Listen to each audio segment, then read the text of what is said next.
Et ça fait partie donc des petits fours secs. Donc la recette qu'on va vous donner, c'est une recette assez simple. Comme partout des recettes, vous en aurez 10 à la quinzaine. Hein.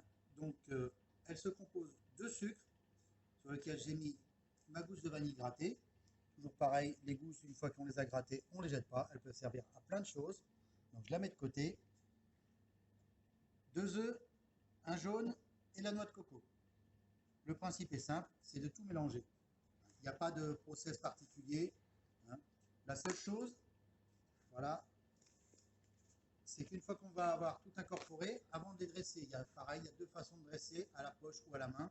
On peut faire des petites boules de façon à avoir toujours le même poids et après on va former nos rochers. C'est entre le moment où on va avoir notre mélange, il faudra juste laisser un petit peu de temps à la coco de s'imbiber, de gonfler un petit peu pour pouvoir la travailler plus facilement. Là, c'est vraiment une recette très simple et très basique. Voilà. Notre rocher coco, on l'a laissé un petit peu imbiber de façon à avoir une texture voilà, douce, hein, et à ce que la noix de coco ait bien imbibé les œufs, voilà, pour pouvoir avoir quelque chose qui se travaille facilement. Voilà.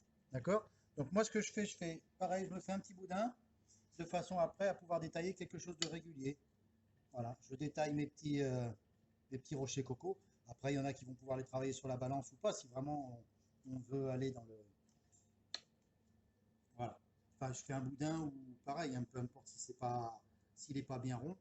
C'est déjà pour avoir une bonne base. Et après, on fait nos petits rochers qu'on travaille comme ça. On fait nos petites boules. Voilà. Hein. Vous pouvez vous mouiller légèrement les mains pour pas que ça colle de trop. Voilà. D'accord?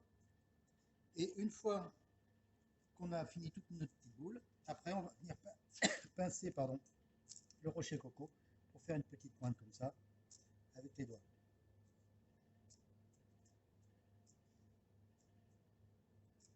Ils sont prêts, ça va partir au four. Alors évidemment avant, comme j'ai déjà dit, on va les laisser un petit peu croûter. On va les mettre au four à 150 degrés pendant 10 minutes. Toujours pareil, les temps de cuisson sont des temps indicatifs, ça va dépendre de la taille de vos rochers. Hein. Évidemment, si c'est des tout petits, encore plus petits, ça sera un peu moins. Si c'est des gros, voilà.